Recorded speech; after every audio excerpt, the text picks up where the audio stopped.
After the flood destroyed my factory, my wife left me. I took the same night bus to my motel every day. I always brought the driver a coffee. Tonight, he drove straight past my stop and locked the doors. "Sit down, buddy. I saw your wife paying 2 guys to wait for you in the alley. Watch this. I'm glad to have you here. Follow this story until the end and comment the city you're watching from so I can see how far my story has reached. I never thought my life would end up like this." 64 years old, sitting in a motel room that smells like disinfectant and broken dreams, watching the neon sign outside flicker on and off like a dying heartbeat. The Sunset Motel isn't the kind of place you choose, it's the kind of place you end up when everything else has been stripped away. 3 months ago, I owned Hartwell Custom Furniture, a business I'd built over 25 years. We specialized in handcrafted dining sets, bedroom furniture that would last generations. I had 12 employees, a workshop that smelled like sawdust and possibility, and a bank account that let me sleep peacefully at night. Then the floods came in March, and the Cumberland River decided to rewrite my story in a single devastating night. I can still remember standing in what used to be my workshop, watermarks reaching halfway up the walls, every piece of equipment rusted beyond repair. The insurance adjuster, a thin man with wire-rimmed glasses, shook his head as he calculated my losses. $300,000 in damage, he said, not looking at me. Unfortunately, flood damage isn't covered under your current policy. That's when I learned the difference between having money and having nothing. It happens faster than you think. Kimberly took the news about as well as I expected. We'd been married 15 years and I thought I knew her. I thought I understood the woman who'd walked down the aisle when she was 24 and I was 49. People whispered about the age difference back then, but I genuinely believed we loved each other. I believed she saw something in me worth staying for. "This is temporary," she said that first week after the flood, her voice tight as she packed her clothes into suitcases. "I just need time to think, Thomas, to figure out what we're going to do." She was standing in our bedroom, the bedroom we'd shared for over a decade, but she wouldn't look at me. Her hands moved quickly, efficiently, like she'd been planning this moment long before the water ever rose. I watched her fold the silk blouses I'd bought her for Christmas, the ones she said made her feel beautiful. "Where will you go?" I asked, though part of me already knew the answer. "My sister's place in Nashville." She paused, a black dress clutched in her hands, "just until we figure this out." That was April 15th. I know because I wrote the date on a napkin and kept it in my wallet, thinking she'd call in a day or two. Thinking this was just shock, just fear talking. I was wrong. The bank took our house on May 3rd. I remember the exact date because it was the same day I realized Kimberly wasn't coming back. Her phone went straight to voicemail.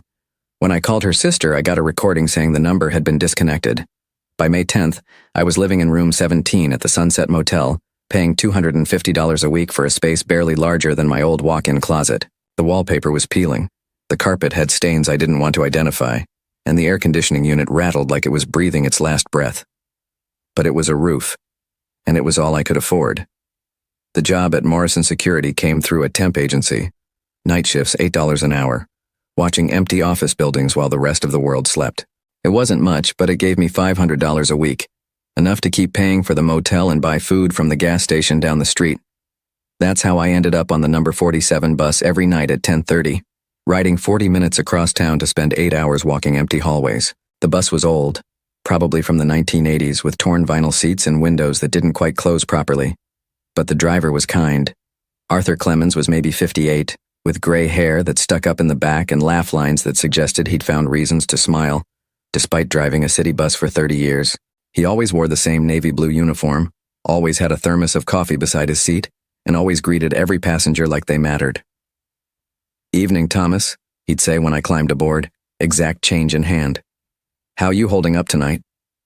Most drivers barely acknowledged passengers. Arthur made eye contact, he remembered names. In a world that had suddenly become cold and indifferent, that small kindness meant more than he could have known. After my first week of taking his bus, I started bringing him coffee from the gas station. Nothing fancy, just black coffee in a paper cup, maybe $3 including the tip for the night clerk. Arthur's face lit up the first time I handed it to him. "You don't need to do that," he said, but his hands wrapped around the cup like it was precious. "I appreciate it, though. Gets lonely on these late runs." "I know the feeling," I said, and we shared a look that needed no explanation. The routine became the only stable thing in my life. Take the bus at 10:30, give Arthur his coffee, sit in the same seat 3 rows back, watched the city blur past in streaks of yellow and red light. The office building where I worked was downtown, 23 floors of glass and steel that housed an accounting firm, a law practice, and several smaller businesses. My job was simple. Walk the floors every hour, check that doors were locked, make sure nobody was there who shouldn't be. It gave me time to think. Too much time, actually. I'd walk those empty hallways, my footsteps echoing off polished floors, and I'd think about Kimberly, about where she was, what she was doing, whether she ever thought about our 15 years together, whether any of it had been real. She'd call sometimes, maybe once every 2 weeks, always from a different number, always with the same excuse. "I'm still figuring things out, Thomas. I need more time." Her voice sounded different on those calls, harder somehow, like she was reading from a script. I'd ask if we could meet, talk in person, maybe work things out. She'd always have a reason why that wasn't possible. Always something vague about needing space, needing clarity. The last time she called was 3 weeks ago. I was sitting in my motel room, watching a rerun of an old Western on the small television that came with the room. The phone rang and I answered on the second ring, hoping it was her. "Thomas." Her voice was businesslike, almost cold. "I need you to sign some papers." My heart jumped. Maybe this was it. Maybe she wanted to try again, wanted to file something with the insurance company, wanted to start over. What kind of papers? Legal stuff. For the divorce. The words hit like a physical blow. "I'll drop them by your work sometime. The security desk can hold them." Divorce? I could barely get the word out. "Kimberly, we haven't even talked about—" "There's nothing to talk about, Thomas. We both know this is over." Her voice softened slightly, but it felt calculated rather than genuine. "I'm not the same person I was when we got married. People change. Situations change. I could find another job," I said quickly. "Something better. We could start over somewhere new. It's not about money." But even as she said it, I could hear the lie. Everything was about money. Everything had always been about money. "I've already moved on, Thomas. You should too." The line went dead. I sat there holding the phone for maybe 10 minutes, listening to the dial tone, waiting for her to call back and tell me it was all a mistake. She never did. That night, riding the bus to work, Arthur noticed something was wrong. He always noticed. "You look like someone ran over your dog," he said as I handed him his coffee. "Everything all right?" I considered lying, telling him I was fine, keeping my problems to myself like I'd been doing for months. Instead, I found myself saying, "My wife wants a divorce." Arthur nodded slowly, like he'd suspected this was coming. "How long you been married?" 15 years. The number felt heavy in my mouth. "She left when I lost my business, said she needed time to think. And now? Now she says she's moved on." I sat down in my usual seat, feeling older than my 64 years. Guess I was the only one who thought we still had a chance. Arthur was quiet for a long moment, navigating through downtown traffic. Then he said, "Some people stick around for the good times and disappear when things get hard. Others stick around through everything. Sounds like you married the wrong kind." The simple truth of it cut deep, but it also felt like permission to stop hoping. Stop waiting for her to come back. Stop believing that love could survive when everything else had failed. But that night, walking the empty corridors of the office building, I couldn't shake the feeling that something wasn't right. Kimberly's call had felt wrong somehow, too scripted, too final.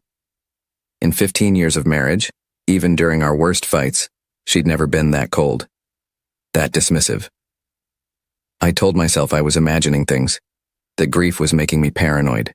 But as I stood at the security desk looking at my reflection in the dark windows, I couldn't escape the feeling that there was more to this story than she was telling me. The papers she'd mentioned never showed up.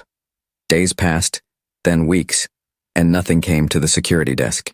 When I tried calling the number she'd used, it was disconnected. When I tried her sister's house again, a stranger answered and told me no one by that name lived there. It was like Kimberly had vanished completely, leaving me with questions I couldn't answer, and a growing certainty that everything she'd told me was a lie. The feeling started small, like an itch you can't quite reach. I'd be walking to the gas station for my usual dinner, a microwaved sandwich and a bottle of water, and I'd catch a glimpse of someone in my peripheral vision. When I'd turn to look, there'd be no one there. Just shadows and parked cars and the ordinary bustle of people living their lives. At first, I chalked it up to stress. Losing everything tends to make a man jumpy, and I figured my nerves were just catching up with the reality of my situation. But after 2 weeks of feeling eyes on me, I started paying closer attention. There was a man in a gray jacket who seemed to be at the gas station every time I stopped by. He'd be browsing the magazines or checking his phone by the coffee machine, always facing away when I looked in his direction. Another man, taller, with a baseball cap pulled low, showed up at the bus stop 3 different evenings. He never got on the bus, just stood there smoking cigarettes until Arthur pulled away. I mentioned it to Arthur one night, trying to keep my voice casual. "You ever notice people acting strange around the bus stops?" Arthur glanced at me in the rearview mirror, his brow furrowed with concern. "Strange how?" "People who show up but don't actually ride the bus, people who seem to be watching."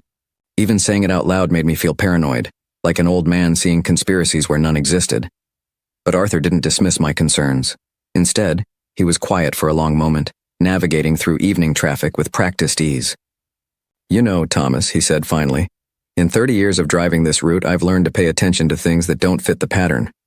People who stand around bus stops without getting on buses, that's definitely something that doesn't fit." "So you've noticed them too?" "Last week there was a guy at the Morrison building stop, just standing there when I dropped you off, still standing there when I came back through an hour later. Didn't look like he was waiting for anything in particular." Arthur adjusted his mirrors, checking something behind us. "Tonight, there's a dark sedan that's been following us for about 10 minutes, staying back but making the same turns we are." My stomach tightened. "You think someone's following me?" "I think someone wants you to think they're following you. Question is why." Arthur's voice was steady, but I could hear the concern underneath. "You got any idea who might want to keep tabs on you?" The honest answer was no. I was nobody special, just an old man who'd lost his business and his wife working a minimum wage job to pay for a motel room. I had no enemies, no debts significant enough to warrant this kind of attention. But then I thought about Kimberly's phone call, about the cold efficiency in her voice when she'd mentioned divorce papers that never materialized. "My ex-wife called a few weeks ago," I said slowly. "Said she was sending papers for me to sign, legal documents, but nothing ever showed up." Arthur nodded thoughtfully. "What kind of legal documents?" "She didn't specify, just said it was for the divorce." I paused, remembering the conversation more clearly now. "Actually, she asked about my work schedule. Wanted to know which shift I was working when I'd be at the building to receive the papers." "And you told her?" "Yeah, 10:30 to 6:30, 5 nights a week." The realization hit me like cold water. She knows exactly when I'm traveling, exactly which bus I take. Arthur was quiet again, but I could see him checking his mirrors more frequently. "Thomas, I'm going to ask you something, and I want you to think carefully before you answer. In the 15 years you were married to this woman, did she ever show interest in things like life insurance?" The question seemed to come from nowhere, but something in Arthur's tone made me take it seriously. I thought back through the years of our marriage, trying to remember conversations about insurance, about finances, about planning for the future. "She handled most of the paperwork for the business," I said slowly. "Insurance policies, benefits, that kind of thing. Said she was better with details than I was." I paused, a memory surfacing. "Actually, about 6 months before the flood, she suggested we increase my life insurance policy. Said we should protect our future, make sure we were covered if something happened to me." "How much?" $200,000. It seemed reasonable at the time. I was the primary earner and the business was doing well. She said it would give us peace of mind. I felt a chill that had nothing to do with the air conditioning. "You think that's relevant?" Arthur didn't answer directly. Instead, he asked, "Have you signed any papers lately? Anything your wife sent or brought by or asked you to take care of?" "No. Like I said, the papers she mentioned never showed up." But even as I said it, I remembered something else. 3 weeks ago, a woman had approached me at the gas station, professional-looking with a clipboard and a friendly smile. She'd said she was from my old insurance company, updating beneficiary information after my address change. "Actually," I said, my mouth suddenly dry, "there was someone, a woman with a clipboard, said she was updating my insurance records. I signed some forms, gave her my new address." Arthur's hands tightened on the steering wheel. "What did she look like?" "Blonde hair, maybe mid-30s, well-dressed. She had proper paperwork, new details about my policy that seemed legitimate." I tried to remember more specifics, but the interaction had been brief, routine. She said it was standard procedure when a policyholder changed addresses. "Thomas, I need to tell you something." Arthur's voice was careful, measured. "I've been driving city buses for 30 years. Before that, I worked security for a private investigation firm. I've seen enough to recognize when someone's being set up. The words hit like a physical blow. Set up for what? I don't know yet, but between the people watching you, the timing of your wife's phone call, and now this insurance paperwork, someone's been very busy making sure all the pieces are in place for something. Arthur took the exit toward downtown, but instead of heading directly to my building, he took a longer route through side streets. The question is what they're planning and how long we have to figure it out. I sat in stunned silence, trying to process what he was telling me. The idea that Kimberly might be involved in something sinister seemed impossible.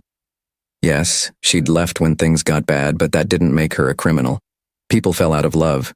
People got scared when their security disappeared. That didn't mean they were capable of... Capable of what? I asked out loud, realizing Arthur hadn't actually specified what kind of setup he thought this was. Arthur was quiet for a long moment. When he finally spoke, his voice was gentle but firm. Thomas, when someone updates a life insurance beneficiary and then has people following the policyholder, there's usually only one reason. They're making sure they'll be in the right place at the right time to collect. The implication hung in the air between us like poison gas. My wife, my ex-wife, was planning something that would result in her collecting on my life insurance policy. And there was only one way that could happen. She wants me dead, I whispered, the words feeling unreal even as I spoke them. I think she wants it to look like an accident, Arthur corrected. Arthur, which means we need to be very, very careful about where you go and when you go there. We pulled up to the Morrison building, and Arthur turned in his seat to look at me directly. Listen to me carefully. I want you to work your shift like normal tonight, but I want you to pay attention to everything. Every person you see, every car that doesn't belong, every sound that seems out of place. And tomorrow night we're going to have a different conversation about what happens next. I got off the bus feeling like I was walking in a dream, or maybe a nightmare. The familiar routine of checking in with the night security desk, collecting my keys and radio, walking the empty floors felt different now. Every shadow could hide a threat. Every strange noise could signal danger. At 2 a.m, while making my rounds on the 15th floor, I called the insurance company from my cell phone. The automated system let me check my policy status without speaking to a human. The policy was active, premium paid through the end of the year. Beneficiary, Kimberly Ann Hartwell. She was still listed as my wife, still set to receive $200,000 if something happened to me. And according to the paperwork that blonde woman had shown me, my address had been updated to reflect my new residence at the Sunset Motel, which meant someone knew exactly where I lived, exactly when I was most vulnerable, and exactly how much money my death would be worth. I spent the rest of my shift checking locks and rechecking them, jumping at every settling sound the old building made. By morning, I was exhausted, paranoid, and absolutely certain that Arthur was right. That Tuesday night started like any other. I climbed aboard the number 47 bus at 10:30, Arthur's coffee in hand, trying to shake off the paranoia that had been eating at me for weeks. The coffee was still hot. I'd bought it just minutes before from the gas station, where the night clerk had given me his usual nod and wished me a safe shift. "Evening, Thomas," Arthur said as I dropped my exact change into the fare box. But something was different in his voice tonight. There was tension there, a careful control that made me look at him more closely. "Everything all right?" I asked, handing him the coffee. Arthur accepted the cup but didn't take his usual appreciative sip. Instead, he set it carefully in the cup holder beside his seat and checked his mirrors with more attention than normal. "Get settled in your usual seat," he said quietly. "We need to talk, but not yet." I made my way to the third row back, the worn vinyl seat creaking under my weight. The bus was nearly empty tonight. Just me, an elderly woman near the front with a bag of groceries, and a young man in headphones slumped against a window. Nothing unusual there. Arthur pulled away from the curb with his typical smooth acceleration, and we merged into the light evening traffic. For the first 15 minutes, everything seemed normal. We made our usual stops, picked up a few passengers, dropped off the grocery woman at her corner. The young man got off near the University District, leaving just me and Arthur and the hum of the diesel engine cutting through the night air. That's when I noticed we weren't following our usual route. Instead of taking Madison Avenue toward downtown, Arthur had turned onto a residential street I'd never seen before. Tree-lined, quiet, with houses that had been built in the 1950s and maintained with obvious care.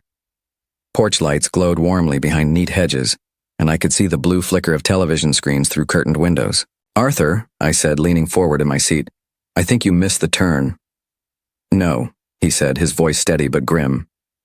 "I didn't miss anything. Thomas, I need you to listen to me very carefully. We're not going to your building tonight. At least, not the usual way." My stomach tightened. "What do you mean? What?" Arthur pulled the bus over to the side of the quiet street and engaged the parking brake. The air brakes hissed as they locked, and suddenly the only sound was the idle of the engine and the soft whisper of the air conditioning. He turned in his seat to face me, his expression more serious than I'd ever seen it. "About an hour ago, I was finishing my dinner break at the depot. I drove past your motel on my way back to start my shift just to check on things." He paused, choosing his words carefully. "There was a woman in the parking lot, blonde, well-dressed, talking to two men beside a dark sedan." "What kind of men?" "The kind you don't want to meet in a dark alley." Arthur's hands were steady on the steering wheel, but I could see the tension in his shoulders. Big guys, rough-looking. One of them had his hand inside his jacket in a way that suggested he wasn't carrying a wallet. I felt my mouth go dry. "You think it was Kimberly?" "I'm sure it was Kimberly. I got a good look at her when she turned toward the streetlight. Same woman from the photo you showed me last week." Arthur had asked to see a picture of my ex-wife after our conversation about the insurance paperwork. I'd shown him one from my wallet, a snapshot from our 10th anniversary dinner. "She was handing them something, looked like money, and pointing toward your room." The words hit me like ice water. "She was paying them to hurt me." "Thomas, she was paying them to kill you." Arthur's voice was gentle but firm. "I watched them for about 10 minutes. They went over the plan 3 times. One man covers the front of the motel, the other waits in the alley behind the building. They're planning to corner you when you come back from work tomorrow morning." I stared at him, my mind struggling to process what he was telling me. My ex-wife, the woman I'd shared a bed with for 15 years, the woman who'd cried at our wedding, who'd held my hand through her father's funeral, had hired men to murder me. How can you be sure that's what they were planning? Arthur reached into his shirt pocket and pulled out a small digital recorder. Because I parked close enough to hear every word. He pressed play, and Kimberly's voice filled the small space of the bus. It was her, unmistakably, but there was a coldness in her tone that I'd never heard before. "He gets back to the motel every morning at 7:15. Takes the same route through the alley because the front entrance is usually crowded with the breakfast crowd from the diner next door." A man's voice, gravelly and impatient. "You sure he'll have the route tomorrow?" "He's worked the same schedule for 2 months. He's a creature of habit." Kimberly's laugh was bitter. "That's part of what made this so easy to plan." Another man's voice. "What about witnesses?" "The alley's isolated. No cameras, no foot traffic at that hour. You'll have plenty of time to make it look like a robbery gone wrong." Her voice was businesslike, discussing my death like it was a routine transaction. "Just make sure it's quick. I don't want him to suffer." The recording ended, leaving us sitting in silence broken only by the rumble of the bus engine. I felt numb, like I was floating outside my own body, watching this happen to someone else. "She doesn't want me to suffer," I said finally, my voice hollow. How thoughtful of her. Arthur turned the recorder off and slipped it back into his pocket. "There's more." After they finished going over the plan, she gave them an envelope. Thick one. I'd guess there was at least $5,000 in there, maybe more. Down payment? That's what it sounded like. The rest when the job's done. Arthur checked his mirrors again, a habit that seemed more pronounced tonight. "Thomas, this isn't just about insurance money. A woman doesn't hire professional killers over $200,000. There's something else going on here." I thought about that for a moment, trying to remember anything from our marriage that might explain this level of planning, this depth of betrayal. She handled all the financial paperwork for my business. Insurance, taxes, vendor contracts. She had access to everything. "Did you ever check what she was doing? Verify the paperwork?" I trusted her. The words tasted bitter now. She was my wife. I thought she was protecting our interests. Arthur nodded grimly.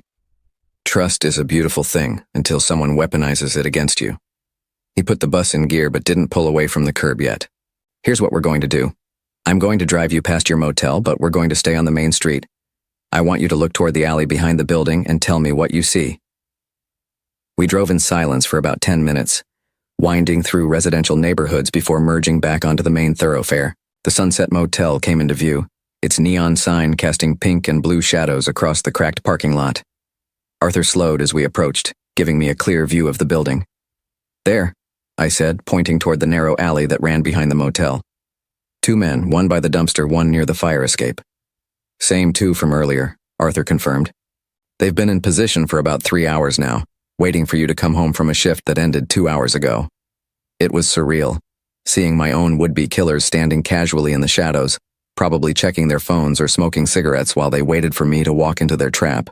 If Arthur hadn't been paying attention, if he hadn't cared enough to check on me, I'd be dead by sunrise. What now? I asked. Now we call the police, Arthur said, pulling out his cell phone. But first, we need to get you somewhere safe. Somewhere these guys can't find you. What about my things, my clothes, my medication? Thomas, your medication won't do you much good if you're dead. Arthur's voice was patient but firm. We can worry about replacing your belongings later. Right now, we need to worry about keeping you alive. As he dialed 911, I found myself thinking about the coffee I'd brought him every night for the past 2 months. $3 worth of kindness that had saved my life. If I'd been the kind of passenger who just paid his fare and kept to himself, Arthur never would have gotten invested in my welfare. He never would have driven past my motel to check on things. He never would have positioned himself to overhear Kimberly's conversation with her hired killers. This is Arthur Clemens, city bus driver, badge number 4789, he said into the phone. I need to report a planned murder in progress. While Arthur gave the police dispatcher our location and details about what he'd witnessed, I stared out the bus window at the motel where I'd been living for the past 2 months. Room 17, with its peeling wallpaper and rattling air conditioner, had been a refuge from the worst period of my life. Now it was a crime scene waiting to happen.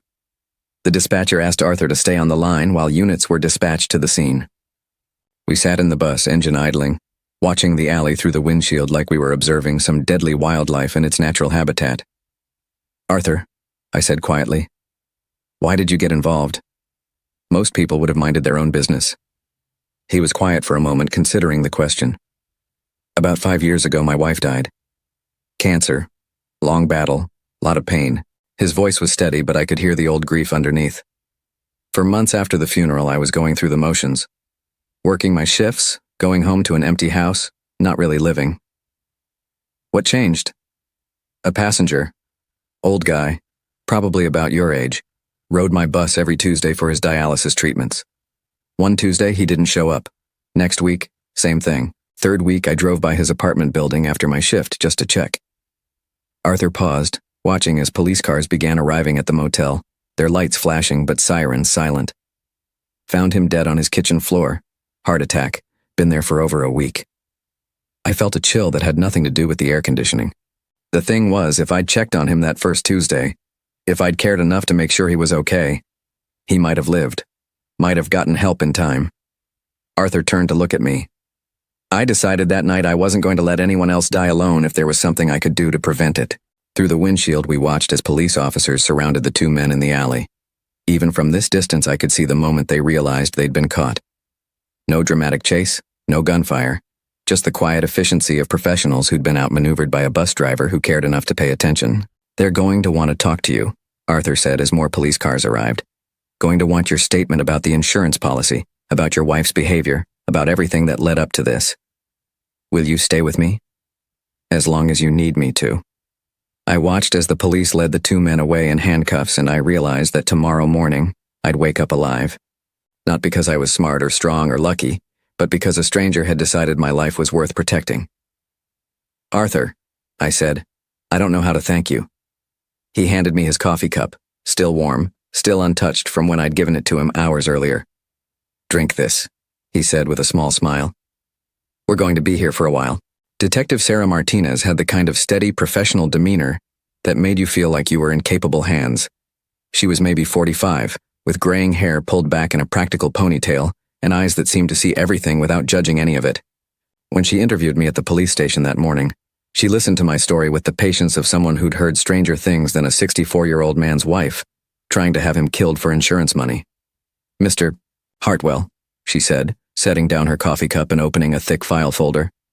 I need you to understand that what we've uncovered goes significantly beyond what Mr. Clemens witnessed last night. Arthur sat beside me in the small interview room, having refused to leave despite my insistence that he'd done enough already. The recording device on the table between us hummed quietly as Detective Martinez organized her paperwork. The two men we arrested last night were very cooperative once they realized they were facing conspiracy to commit murder charges. Turns out, killing people for money loses its appeal when you're looking at life in prison. She pulled out a stack of photographs. James Riley and Marcus Webb. Both have extensive criminal records: robbery, assault, weapons charges, professional muscle for hire. The photos showed the men I'd seen in the alley, but looking at their faces in bright light made the reality of what had almost happened hit home. These weren't desperate amateurs. They were experienced killers who'd been paid to end my life. How much did she pay them? I asked. $10,000 total. 5 up front, 5 when the job was completed. Detective Martinez's voice was matter-of-fact, but I could see sympathy in her eyes. For these two, that's a fairly standard rate for what they call a clean removal. Arthur shifted in his chair beside me. You said this goes beyond what I witnessed. What else did you find? Detective Martinez pulled out another set of documents. We executed a search warrant on Mrs. Hartwell's residence this morning. What we found suggests this has been in the works for quite some time. She spread several papers across the table. Even upside down, I could recognize my own signature on multiple documents. Insurance forms, beneficiary updates, address changes, all bearing my name but none of which I remembered signing. She's been forging your signature for at least 6 months, the detective explained. Not just for the life insurance policy, but for several other documents as well. A loan application using your business as collateral, a credit card in your name with a $15,000 limit, a second mortgage on your house that you knew nothing about. The room seemed to tilt around me. A second mortgage? Taken out 3 weeks before the flood destroyed your business. $50,000 with you listed as the sole borrower. Detective Martinez's voice was gentle but relentless. The timing suggests she knew about the flood risk before you did. Arthur leaned forward. How could she know that? We're still investigating, but preliminary evidence suggests she had access to weather reports and flood projections through a contact at the County Emergency Management Office. Someone who was feeding her information about potential flood zones in exchange for money. I felt sick. She knew the flood was coming and she didn't warn me. It appears she wanted your business to be destroyed, Mr. Hartwell. The insurance policy on the building specifically excluded flood damage, which she would have known when she helped you select the coverage. But your life insurance policy had no such exclusions. The full scope of her betrayal was starting to come into focus, and it was worse than anything I'd imagined. She's been planning this for months. Longer than that. Detective Martinez pulled out another document. We found records showing she's been in contact with Mr. Riley and Mr. Webb for almost a year. Text messages, phone calls, even a few in-person meetings. She's been building toward this for a very long time. Arthur's voice was tight with anger. What was her endgame? Kill Thomas? Collect the insurance money and disappear? Actually, it was more sophisticated than that. She's been building a new identity for herself in Nashville. New social security number, new background history, even a fake employment record. Once she collected the life insurance payout, she was planning to disappear completely. New name, new life, no trace of Kimberly Hartwell ever existing. I stared at the documents spread across the table. My wife's handwriting mingled with my forged signature on papers that were designed to destroy my life and fund her escape. 15 years of marriage, and I'd been nothing more than a long-term investment that had finally matured. Where is she now? I asked. That's the interesting part. Detective Martinez's expression grew more serious. When we went to arrest her this morning, she wasn't at her sister's house in Nashville. According to the sister, Kimberly left yesterday evening and didn't say where she was going. A chill ran down my spine. She knows the plan failed. We think so. The men we arrested last night were supposed to check in with her by 6 this morning. When they didn't, she probably realized something had gone wrong. The detective paused, checking her notes. We've put out a BOLO alert for her vehicle, and we've frozen her bank accounts. She can't get far without money. Arthur frowned. Unless she has cash hidden somewhere, which she does. Detective Martinez pulled out bank statements. Over the past 6 months, she's been withdrawing large amounts of cash from accounts tied to the loans she took out in your name, Mr. Hartwell. We estimate she has access to at least $30,000 in untraceable currency. The betrayal kept getting deeper. Not only had she planned to kill me, but she'd been stealing from me for months to fund her escape plan. Every signature she'd forged, every document she'd falsified, every lie she'd told me about needing time to think. It had all been part of a systematic destruction of everything I'd built. "Detective," I said, trying to keep my voice steady. "What happens now?" "Now we find her. And in the meantime, you're going to need somewhere safe to stay. She's already proven she's willing to hire killers, and $30,000 can buy a lot of determination." Arthur spoke up before I could respond. "He can stay with me. I've got a spare room and I'm retired military. I know how to watch for trouble." I turned to look at him, overwhelmed by his continued generosity. "Arthur, you've already done so much." "Thomas, this isn't charity. It's what decent people do for each other." His voice was firm but kind. "Besides, I've got a feeling this isn't over yet." He was right. At 2 o'clock that afternoon, while Arthur and I were eating lunch at his kitchen table, Detective Martinez called with an update. They'd found Kimberly's car abandoned at a bus station 40 miles outside the city. Security cameras showed her boarding a Greyhound bus to Atlanta. But when police met the bus at its destination, she wasn't on it.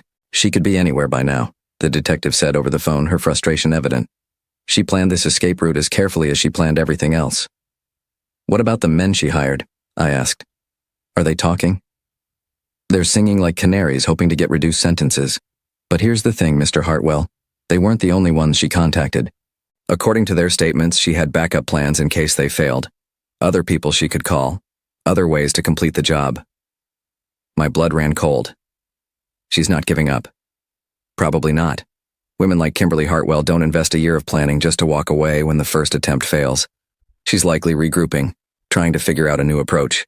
After Detective Martinez hung up, Arthur and I sat in his kitchen in thoughtful silence. His house was small but comfortable, filled with the kind of furniture that suggested a man who'd lived alone for a while but still cared about making his space feel like home. Through the window, I could see his neighbor working in a garden, an ordinary scene of suburban peace that felt surreal after the events of the last 24 hours.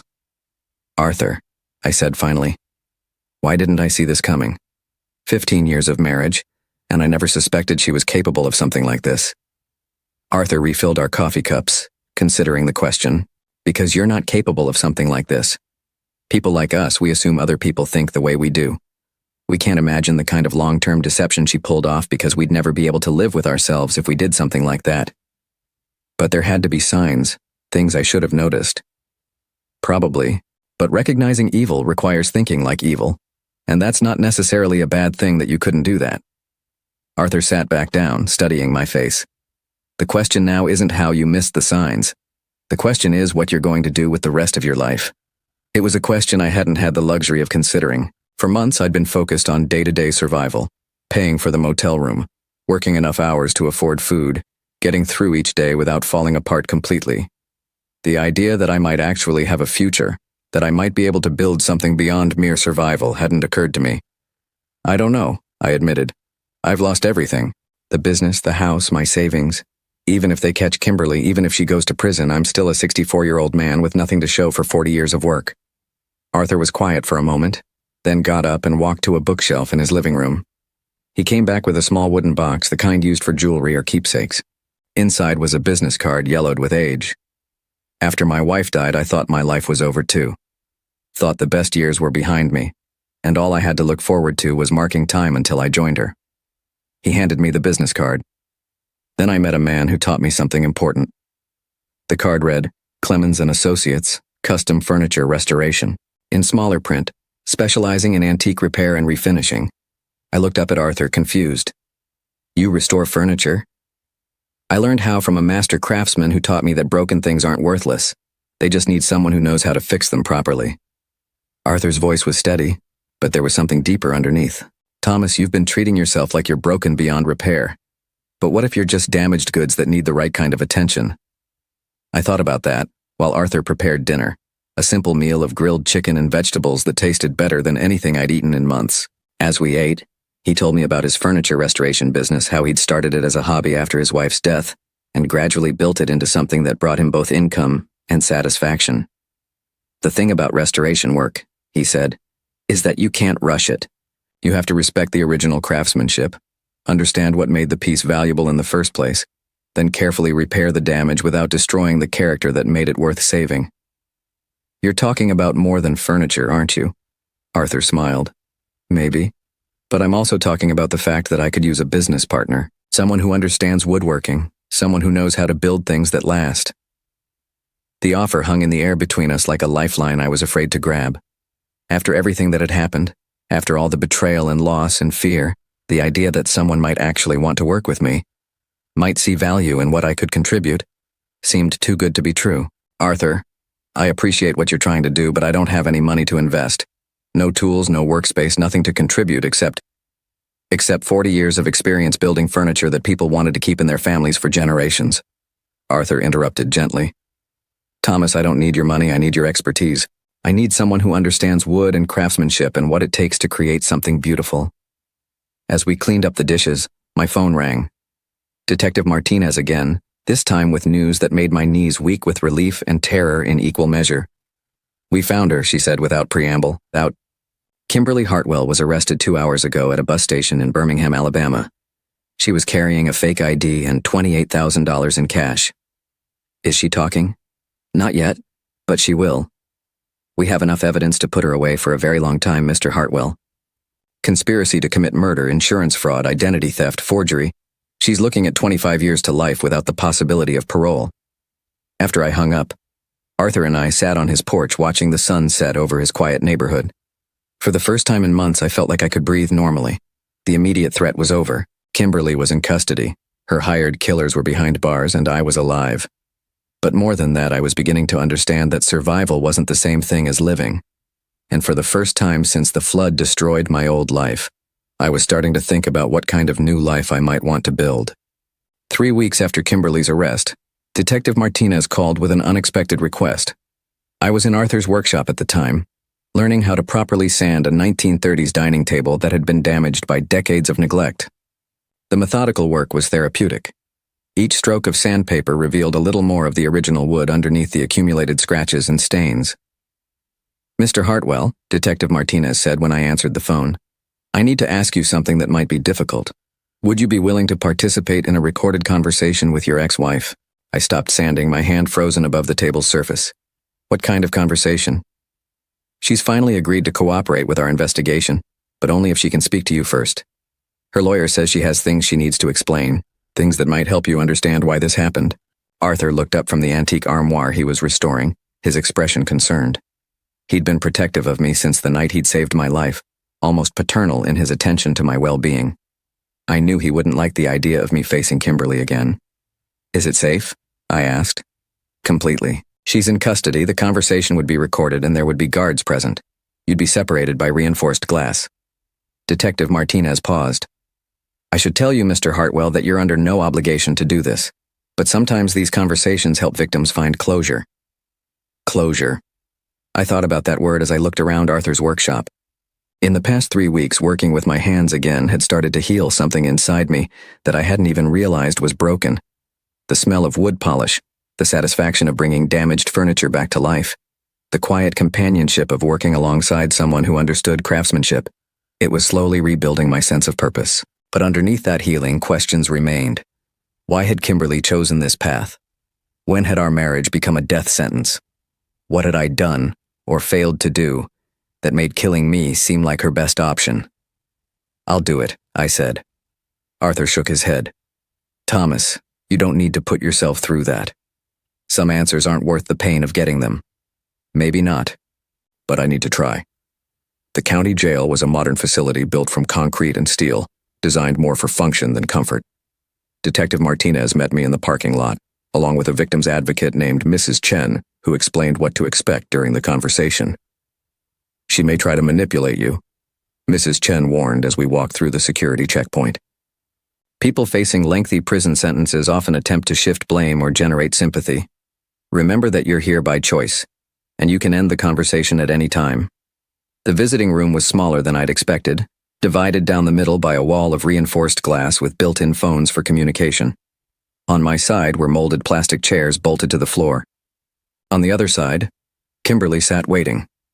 She looked different than I remembered. Thinner, paler, with her blonde hair pulled back in a simple ponytail instead of the elaborate styles she'd favored during our marriage. The orange jumpsuit made her look younger somehow, vulnerable in a way that was probably calculated to generate exactly that impression. When she saw me, her eyes filled with tears. Real ones, as far as I could tell, though after everything that had happened, I no longer trusted my ability to distinguish between genuine emotion and performance. I picked up the phone on my side of the glass. "Hello, Kimberly." "Thomas." Her voice was soft, shaking slightly. "Thank you for coming. I wasn't sure you would. I almost didn't." She nodded, wiping her eyes with the back of her hand. "I know you must hate me. I know you must think I'm a monster." I looked at her through the glass, this woman I'd shared a bed with for 15 years, and tried to feel something. Anger, hurt, betrayal, any of the emotions I'd expected to experience. Instead, I felt mostly sadness. Sadness for the time wasted, for the trust destroyed, for the person she'd apparently never been. "I don't hate you," I said honestly, "but I don't understand you either. That's why I'm here." Kimberly took a shaky breath. "It started small, Thomas. Little lies, little deceits. I told myself I was protecting you from things you didn't need to worry about." "What kind of things?" "Money problems. I was gambling online poker mostly, and I'd gotten in deeper than I could handle. At first I used my own credit cards, then our joint account. When that wasn't enough, I started forging your signature on loan applications. I remembered Detective Martinez showing me the paperwork, my signature reproduced with practiced precision on documents I'd never seen. "How long were you stealing from me?" 3 years. The admission came out in a whisper. By the time I realized how bad it had gotten, I owed almost $100,000 to people who don't accept payment plans. $100,000. Our entire savings account, the equity in our home, probably more. I thought about all the times she'd handled our finances, all the statements she'd said she'd review, all the trust I'd placed in her to manage our life together. "Why didn't you tell me? We could have worked something out, found a way to deal with it." Kimberly laughed, but there was no humor in it. "With what money, Thomas? Your business was barely breaking even. We were already stretched thin with the mortgage and bills. If you'd known how much I owed, you would have left me. So instead, you decided to have me killed." "No." The word came out sharp, desperate. "That wasn't the plan. Not at first. I thought the flood would solve everything." I felt my stomach turn cold. "You knew about the flood before it happened." "I had a friend at the county emergency office. He told me about the weather patterns, about the risk assessment for our area. I knew there was a good chance the river would overflow in March." Her voice became clinical, detached. "I checked our insurance policies. The business was covered for flood damage, but our personal property wasn't. I thought if we lost the house but kept the business insurance payout, we could start over somewhere new." The casual way she discussed destroying our home, our life together, was almost worse than the murder plot, but the business insurance didn't cover floods either. I found that out too late. After the flood hit, after everything was destroyed, I realized I'd made a mistake in reading the policy. Kimberly's voice cracked. "Suddenly we had nothing, and I still owed all that money to people who were getting impatient. So you moved on to Plan B. The life insurance was always there, Thomas. $200,000, enough to pay off my debts and start over." She looked at me through the glass, her expression pleading. "I told myself it would be quick, that you wouldn't suffer. I told myself you were already miserable living in that motel, working that terrible job. The logic was so twisted, so self-serving that I almost laughed. You convinced yourself that killing me was a mercy. I convinced myself that it was the only way out for both of us." Tears were streaming down her face now. "Thomas, you have to understand, these people I owed money to, they weren't going to wait forever. If I couldn't pay them, they were going to hurt me, maybe kill me. So you decided to get me killed instead. I thought it would solve everything. The insurance money would cover my debts, you wouldn't have to live with the shame of losing everything, and I could disappear somewhere safe." She pressed her hand against the glass. "I know how it sounds, but in my mind it was the best solution for everyone." I stared at her through the reinforced glass, trying to reconcile this calculating stranger with the woman who used to cry during sad movies, who'd held me when my father died, who'd promised to love me in sickness and in health until death do us part. Apparently, she'd taken that last part more literally than I'd realized. "What about the forgeries? The fake insurance paperwork? How long were you planning this?" Kimberly wiped her nose with a tissue. "About 8 months. Once I realized the gambling debts were never going away, I started thinking about alternatives. I researched how life insurance payouts work, what kind of documentation they require, how to make a death look accidental. You researched how to murder me. I researched how to solve an impossible problem." Her voice hardened slightly. "Thomas, you weren't listening to me during those last few months of our marriage. You were so focused on the business, so absorbed in your own world that you didn't notice I was drowning. And there it was, The shift Detective Martinez had warned me about. The attempt to make this partially my fault, to suggest that if I'd been a better husband, she wouldn't have been forced to plan my murder. So this is my fault for not noticing you were stealing from me and planning to have me killed? No, that's not what I meant. What did you mean, Kimberly? She was quiet for a long moment, her hand still pressed against the glass between us.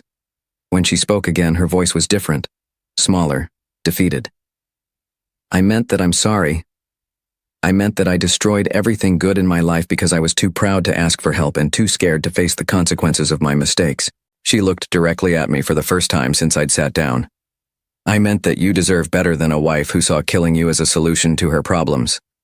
The conversation lasted another 20 minutes, but nothing else she said mattered much. She answered my questions about the details. How she'd found the men she hired, how she'd planned to collect the insurance money, where she'd intended to go afterward. But the essential truth was simple. She'd been in trouble, and rather than face it honestly, she'd chosen to eliminate the person who trusted her most. When I hung up the phone and walked out of the visiting room, Detective Martinez was waiting with the paperwork for me to sign. My statement about the conversation would be part of the evidence used in her sentencing hearing. How do you feel? Mrs. Chen asked as we walked back to the parking lot. Empty, I said honestly. I thought I'd feel angry or betrayed or something dramatic. Instead, I just feel like I wasted 15 years of my life with someone I never really knew. That's not uncommon, she said gently. Sometimes the hardest part of these situations is accepting that the person we thought we loved was never real to begin with. Arthur was waiting in his truck when I came out of the building. He'd insisted on driving me to the jail, saying he didn't want me to be alone afterward. As we drove back to his house, I told him about the conversation, about Kimberly's explanations and justifications and apologies. Do you believe her? He asked when I finished. I thought about that as we turned into his neighborhood, past the neat houses with their well-maintained lawns and the kind of quiet stability I'd never appreciated until it was gone. I believe she's sorry, I said finally. I believe she's scared and desperate and probably genuinely regretful about how things turned out. But I also believe she would have gone through with it if you hadn't intervened. I believe she would have collected that insurance money and slept just fine in her new life while I was buried in some cheap cemetery. Arthur nodded. Some people are sorry they did something wrong. Other people are just sorry they got caught. That evening, as I helped Arthur apply a final coat of varnish to the dining table we'd been restoring, I realized something important. The conversation with Kimberly hadn't given me closure. It had given me perspective. For months, I'd been torturing myself with questions about what I could have done differently, how I'd failed as a husband, whether I bore some responsibility for the destruction of my marriage. Now I understood that some people are simply willing to do things that others can't imagine. Some people will lie and steal and betray and justify it all as necessary for their survival. And recognizing that truth wasn't defeat. It was liberation. Arthur, I said as we cleaned our brushes, tell me more about this business partnership you mentioned. He smiled, and I saw something in his expression that I'd been seeing more often lately. Hope. I was thinking we could call it Second Chance's Furniture Restoration. What do you think? 8 months after Kimberly was sentenced to 25 years without the possibility of parole, I stood in the workshop that Arthur and I had built together, running my hand along the smooth surface of a restored Victorian writing desk. The wood gleamed under the fluorescent lights, every scratch and water stain carefully removed, every joint reinforced, every detail returned to its original beauty. Second chances. Furniture restoration had started in Arthur's garage, but word of our work had spread through the community faster than either of us had expected. People brought us family heirlooms that had been damaged by time or neglect, pieces that held memories too precious to discard but too broken to use. We gave them back their functionality and their dignity, and in return, we found something we'd both been missing: purpose. The insurance investigation had eventually uncovered most of the money Kimberly had stolen from me. Not all of it. Some had been lost to her gambling, some spent on planning my murder, but enough to give me a foundation for starting over. Combined with Arthur's savings and the income from our restoration work, we'd been able to lease a proper workshop space and purchase the tools we needed to do the job right. I was adjusting the hardware on an antique armoire when Arthur called from the front of the shop. Thomas, someone here to see you. I set down my screwdriver and walked to the front room, where we displayed finished pieces and met with customers. A woman in her 50s stood admiring a refinished oak dining table, her fingers tracing the restored carving along its edge. Mr. Hartwell. She turned when she heard my footsteps. My name is Carol Brennan, Detective Martinez gave me your information. I recognized the name from news reports. Carol's husband had been killed in an apparent robbery 6 months earlier, but police had recently arrested his business partner in connection with the murder. Like me, she'd discovered that someone she trusted had been planning her family's destruction. Detective Martinez said you might understand what I'm going through. Carol continued, her voice carefully controlled. She said you'd survived something similar. Arthur appeared from the back room, wiping his hands on a shop rag. He'd become expert at reading my moods, knowing when I needed support and when I needed space to handle things myself. This felt like a moment for support. Would you like some coffee? Arthur offered. We were just taking a break anyway. The three of us sat in the small office space we'd created in one corner of the workshop. Carol told us her story, how her husband's business partner had been embezzling money for years, how the man had killed her husband to prevent discovery of the theft, how she'd learned that the person offering comfort during her grief had been the one who'd caused it. The worst part, she said, accepting a cup of coffee from Arthur, is how stupid I feel. Everyone keeps telling me it wasn't my fault, that I couldn't have known, but I keep thinking there must have been signs I missed. I understood exactly what she meant. For months after Kimberly's arrest, I'd tormented myself with the same questions. How had I failed to see the woman I'd married for who she really was? What kind of husband doesn't notice that his wife is stealing from him and planning his murder? The signs were there, I said honestly. Looking back, I can see them clearly. But the reason I missed them wasn't because I was stupid or naive. It was because I'm not capable of that level of deception myself, so I couldn't imagine someone else being capable of it. Carol nodded, tears starting in her eyes. People keep saying I should feel angry, but mostly I just feel lost. Like everything I thought I knew about my life was a lie. Some of it probably was, Arthur said gently. But not all of it. The love you felt was real. The memories you made were real. The person you thought you were married to, that person existed in your mind and heart even if they didn't exist in reality. Over the next hour, Carol told us about the financial investigation, the arrest, the upcoming trial. Her husband's business partner had stolen over $300,000 from their company, money that should have secured their retirement. Now she was facing not only the loss of her husband, but the loss of their financial security. I don't know how to start over, she admitted. I'm 53 years old. I haven't worked outside the home in 20 years. I don't even know who I am without him. I thought about that question, about the difference between starting over and continuing forward. 6 months ago, I'd thought my life was essentially finished. 64 years old, no money, no home, no prospects, betrayed by the person I'd trusted most. If someone had told me then that I'd be running a successful business with a friend who'd risked his own safety to save my life, I would have thought they were delusional. Carol, I said, can I show you something? I led her to the back of the workshop, where we kept the pieces that were in various stages of restoration. Arthur followed, understanding where I was going with this. See this rocking chair? I pointed to a piece we'd been working on for several weeks. When the owner brought it in, it was barely recognizable. The seat was split. 2 of the rockers were cracked. The finish was completely destroyed. She told us it had been her great-grandmother's chair, that 4 generations of women had rocked their babies in it. Carol examined the chair, which was now about halfway through the restoration process. The structural repairs were complete, but we hadn't yet applied the final finish. The owner wanted to throw it away. Arthur continued, said it was too far gone to save, that she should just buy a new one. But look at it now. The chair was beautiful, its original craftsmanship revealed through careful repair and attention. The wood grain that had been hidden under decades of damage was now visible, and the elegant curves of its design were once again apparent. It's not the same chair it was when it was first made, I explained. Some of the wood had to be replaced. Some of the joints had to be rebuilt entirely. But it's still fundamentally the same piece, still capable of serving its purpose, still valuable to the family that owns it. Carol ran her hand along the arm of the chair, understanding the metaphor. You're saying I can be repaired. I'm saying you're not as broken as you think you are, Arthur said. Damaged, yes. Changed, absolutely.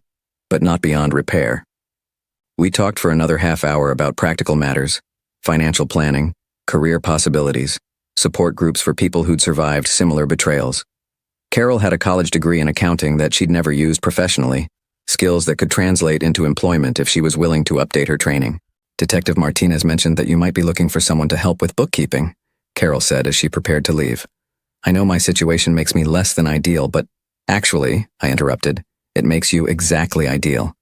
We need someone who understands what it's like to have your trust betrayed, someone who won't take advantage of the faith we're placing in them. Arthur nodded. Someone who knows that second chances are precious things, not to be wasted. We agreed that Carol would start part-time, handling our invoicing and customer records while she took evening classes to update her accounting skills. It wasn't a permanent solution to her problems, but it was a beginning, a way to start rebuilding her life one small step at a time. After Carol left, Arthur and I returned to our respective projects. He was working on a mahogany sideboard that had been water damaged in a basement flood. I continued with the Victorian writing desk, carefully adjusting each piece of brass hardware until it operated with the smooth precision the original craftsman had intended. "You know," Arthur said after we'd worked in comfortable silence for a while, "I never told you what made me start paying attention to you on the bus." I looked up from my work, curious. In the months we'd been friends and business partners, Arthur had shared many stories about his life, but he'd never explained what had prompted him to get involved in my situation. "It was the coffee," he said, applying wood stain with careful, even strokes. "Not just that you brought it, but the way you brought it. Like it mattered to you whether I had a good night or a bad one. Most passengers, they get on, they pay their fare, they ignore the driver. You made eye contact, you asked how I was doing. You treated me like a person instead of just a service." I thought about those nights on the bus, how Arthur's kindness had been the only bright spot in my increasingly dark world. I'd brought him coffee because it was the only way I could think of to return some small measure of the humanity he'd shown me. $3 worth of coffee, I said, shaking my head in amazement. "That's what saved my life." "No," Arthur corrected gently. "Treating another human being with basic decency is what saved your life. The coffee was just how you chose to express it." As evening approached, we began cleaning our tools and preparing to close the shop for the day.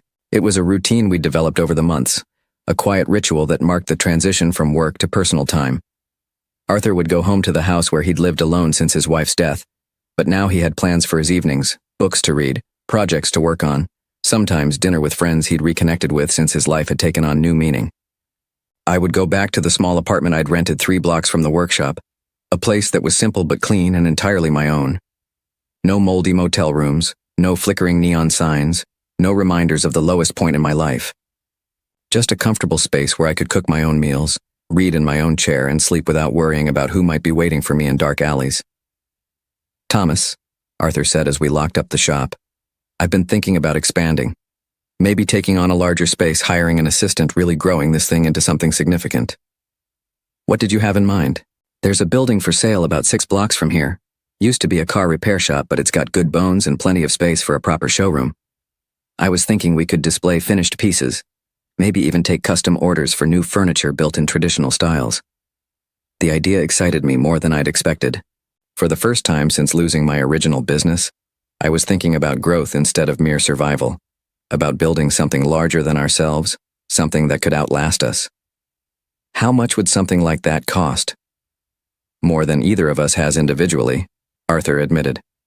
"But together, with the business credit we've established and the reputation we're building, I think we could make it work." As we walked to our respective vehicles, I thought about the strange path that had brought us to this moment. 6 months ago, I'd been a broken man living in a motel room, abandoned by everyone I thought I could count on. Now I was planning the expansion of a business I'd built with a friend who'd risked everything to save my life. "Arthur," I said as we reached his truck, "do you ever wonder what would have happened if you hadn't been paying attention that night? If you'd just driven your route and minded your own business?" He was quiet for a moment, considering the question. "I wonder about a lot of things, but mostly I'm grateful that I learned to pay attention to the people around me.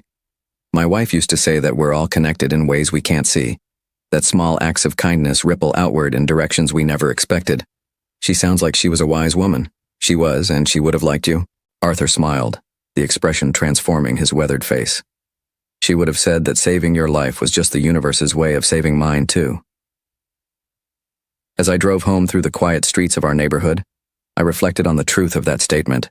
Arthur had saved my life in the most literal sense, but in the process, he'd also given his own life new meaning. Our friendship, our business partnership, our shared commitment to restoration and second chances. It had transformed both of us. At home, I made a simple dinner and sat at my kitchen table reading a book about advanced woodworking techniques. Outside my window, I could see the lights of other apartments, other lives being lived with ordinary purpose and quiet satisfaction. For the first time in years, I felt like I belonged in that ordinary world.